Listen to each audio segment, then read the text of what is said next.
everybody, welcome back to Five for Family. So glad that you're joining us again today. So today we are back with someone fantastic. So, Mr. Lewis, on to our story. The teeny weeny true king. God's people had new land. Now they wanted a king. But God is your king, Samuel told them. He is the one who looks after you the best. We want a real king, they said. We want one we can see. God knew that a king might not be kind to his people or look after them as well as he would. But God's people didn't care. They wanted a king, and they wanted one now.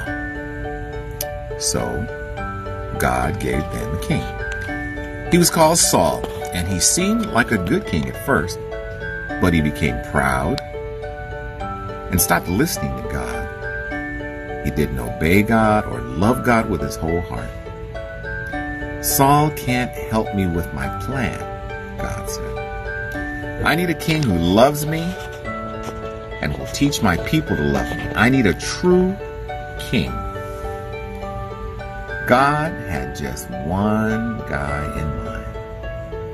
Samuel, I need you to go to Bethlehem. You'll find the new king there.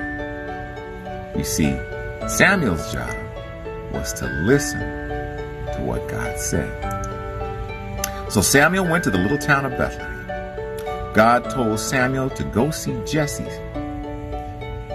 God was going to choose one of Jesse's sons to be the new king. Now, Jesse had 7 strong sons. Now, in those days, if you were going to be a king, you didn't have to be the richest or the cleverest, although that would have been nice. But you had to look like a king, which meant you had to be the tallest and the strongest. So you could carry long swords and big armor and could defeat everyone. And it didn't hurt if you were handsome.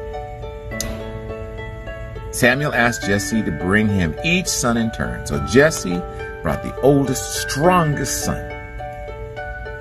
This meant he could possibly be the new king.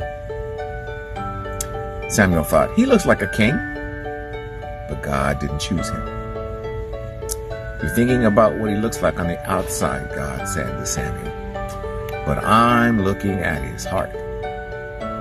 What's he like on the inside? So Jesse showed Samuel his next oldest, strongest, tallest son.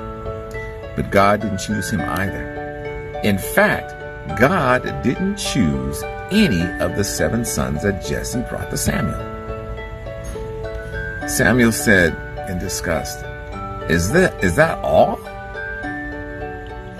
Jesse laughed. Well, there's the youngest one, but he's the weakling of the family. He's so teeny. Well, bring him, said Samuel. Jesse's youngest son came running up, and God spoke to Samuel very quietly. This is the one. His name is David. He has a heart like mine, God said. It is full of love. He will help me with my secret rescue plan. And one of his children's children's children will be the king. And that king will rule the world forever. Samuel anointed David's head with oil, which is a special way to show that you are God's chosen king. You will be the new king one day, Samuel told him. And sure enough, when he grew up, David became king. God chose David to be king because God was getting his people ready for an even greater king who was coming to this world. Once again, God would say, go to Bethlehem. You'll find the new king there. And there, one starry night in Bethlehem, in the town of David, 3 wise men would find him. Thank you so much, Mr. Lewis. So now, on to our questions. Who did Samuel say was the Israelites' king? Press pause. What kind of king did the Israelites want? Press pause. Who became the first king? Press pause.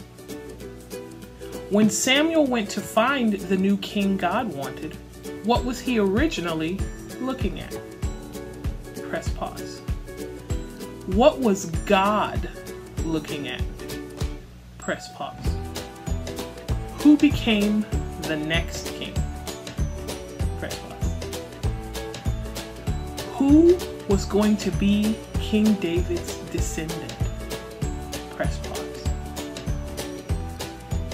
Now that we know that God looks at our hearts, I want you to think about your heart. Does your heart seek to please God?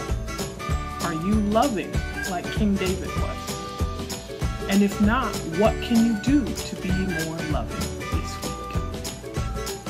Press pause. So, for tonight's activity, if you go on the webpage, there are 2 activity worksheets there. One is a coloring page and the other is a crossword that you can use to walk through what happened in the story. Would also love it, again, if you guys act it out, draw it, build it with Legos. Or parents, spend some time talking to your kids about what it looks like to choose something based on the qualities inside and not outside.